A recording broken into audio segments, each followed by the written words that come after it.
From the White House in the office of the President of the United States, we present an address by Dwight D. Eisenhower.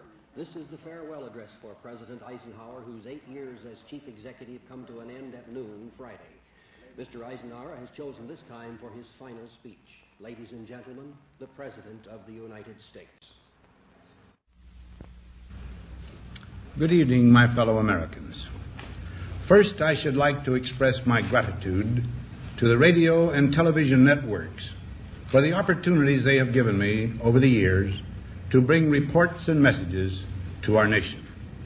My special thanks go to them for the opportunity of addressing you this evening. 3 days from now, after half a century in the service of our country, I shall lay down the responsibilities of office as, in traditional and solemn ceremony, the authority of the presidency is vested in my successor. This evening, I come to you with a message of leave-taking and farewell, and to share a few final thoughts with you, my countrymen. Like every other citizen, I wish the new president and all who will labor with him Godspeed. I pray that the coming years will be blessed with peace and prosperity for all. Our people expect their president and the Congress to find essential agreement on issues of great moment, the wise resolution of which will better shape the future of the nation. My own relations with the Congress, which began on a remote and tenuous basis when, long ago, a member of the Senate appointed me to West Point, have since ranged to the intimate during the war and immediate post-war period, and finally to the mutually interdependent during these past 8 years. In this final relationship, the Congress and the administration have, on most vital issues, cooperated well to serve the nation good rather than mere partisanship, and so have assured that the business of the nation should go forward.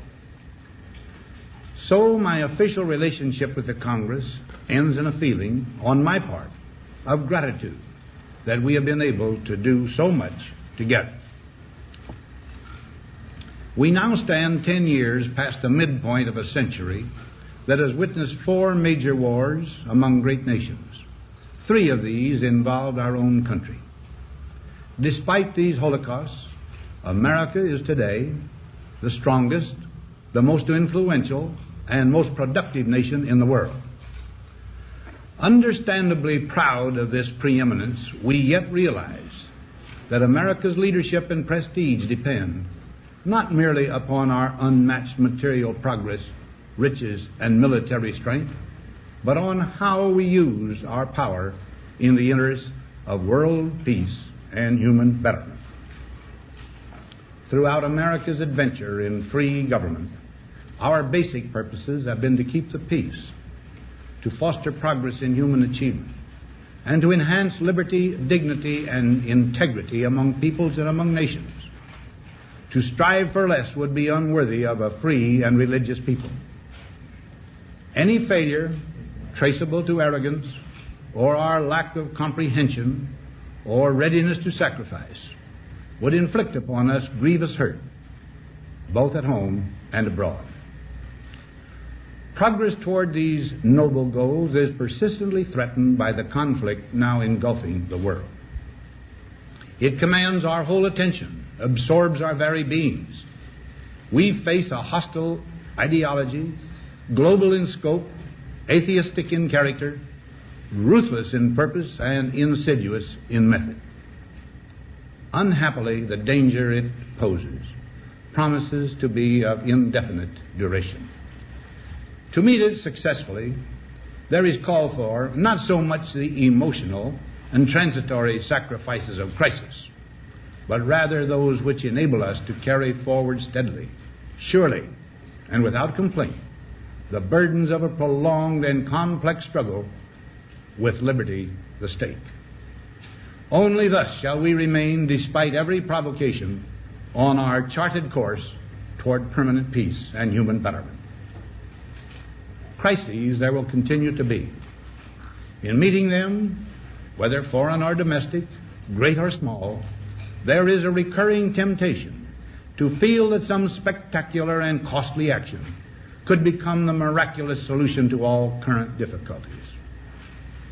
A huge increase in newer elements of our defenses, development of unrealistic programs to cure every ill in agriculture, a dramatic expansion in basic and applied research. These and many other possibilities, each possibly promising in itself, may be suggested as the only way to the road we wish to travel. But each proposal must be weighed in the light of a broader consideration, the need to maintain balance in and among national programs. Balance between the private and the public economy. Balance between the cost and hoped-for advantages. Balance between the clearly necessary and the comfortably desirable. Balance between our essential requirements as a nation and the duties imposed by the nation upon the individual. Balance between actions of the moment and the national welfare of the future. Good judgment seeks balance and progress.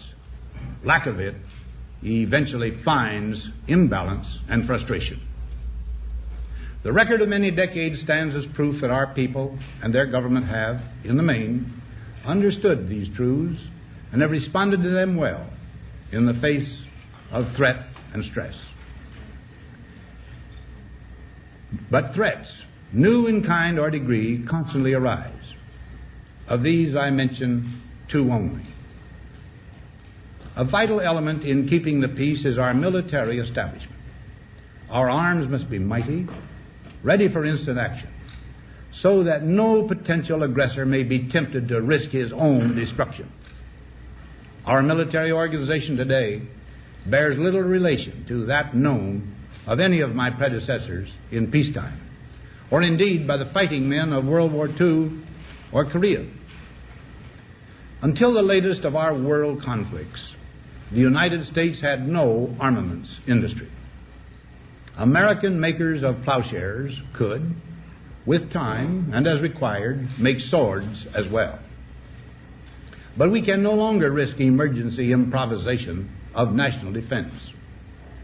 We have been compelled to create a permanent armaments industry of vast proportions. Added to this, 3.5 million men and women are directly engaged in the defense establishment. We annually spend on military security alone more than the net income of all United States corporations. Now, this conjunction of an immense military establishment and a large arms industry is new in the American experience.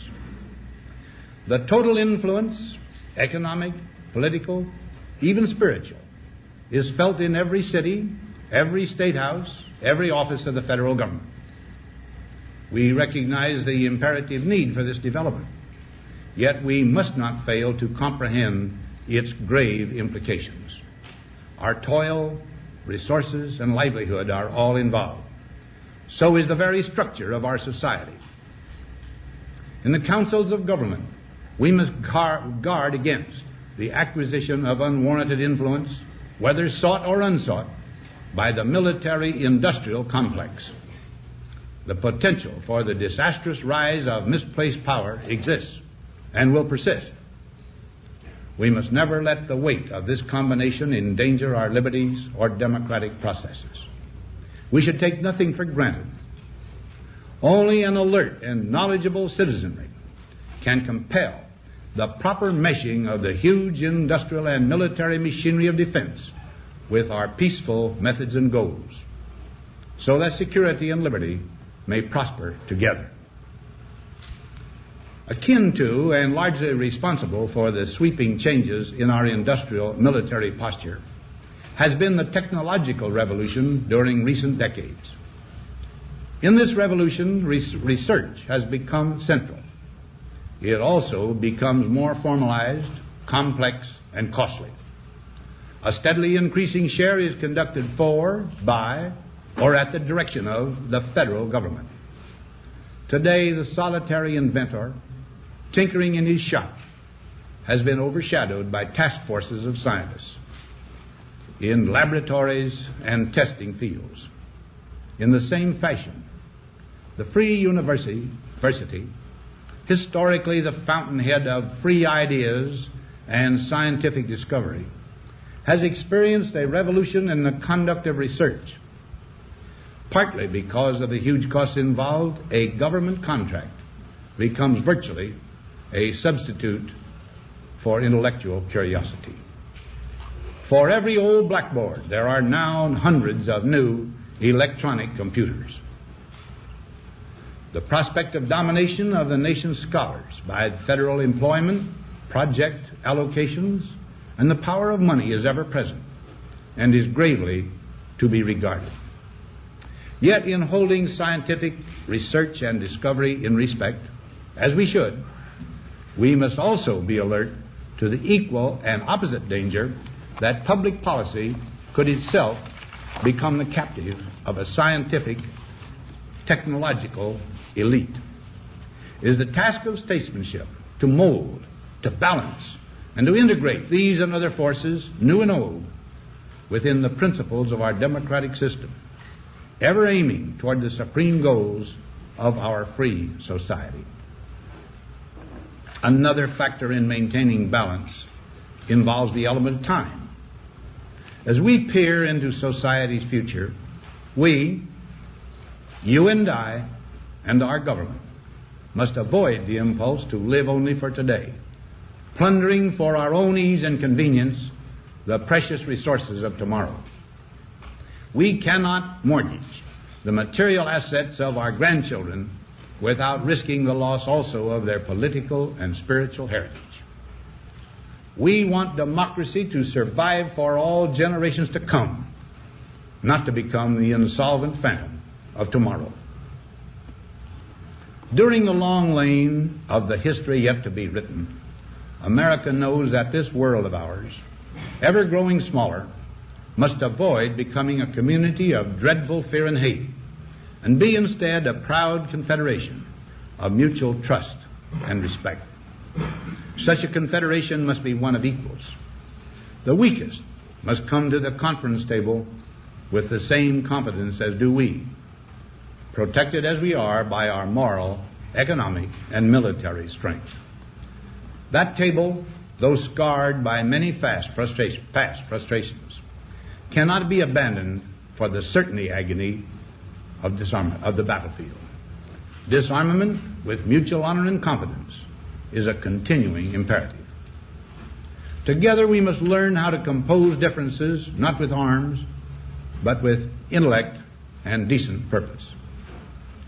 Because this need is so sharp and apparent, I confess that I lay down my official responsibilities in this field with a definite sense of disappointment. As one who has witnessed the horror and the lingering sadness of war, as one who knows that another war could utterly destroy this civilization which has been so slowly and painfully built over thousands of years, I wish I could say tonight that a lasting peace is in sight. Happily, I can say that war has been avoided. Steady progress toward our ultimate goal has been made, but so much remains to be done. As a private citizen, I shall never cease to do what little I can to help the world advance along that road. So in this, my last good night to you as your president, I thank you for the many opportunities you have given me for public service in war and in peace. I trust in that service, you find some things worthy. As for the rest of it, I know you will find ways to improve performance in the future. You and I, my fellow citizens, need to be strong in our faith that all nations under God will reach the goal of peace with justice. May we be ever unswerving in devotion to principle, confident but humble with power, diligent in pursuit of the nation's great goals. To all the peoples of the world, I once more give expression to America's prayerful and continuing aspiration.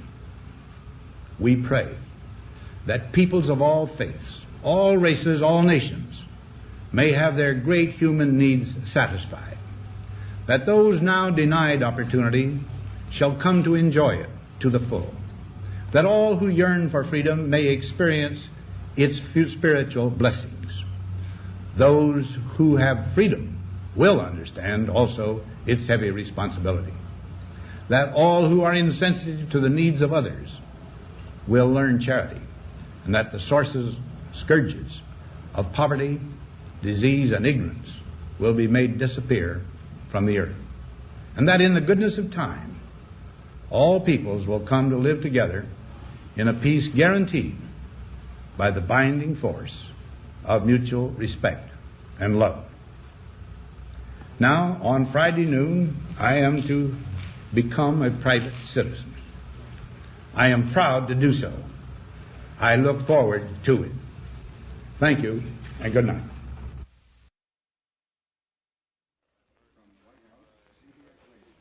We have presented the farewell address by the President of the United States, Dwight D. Eisenhower, who spoke this evening from his office in the White House.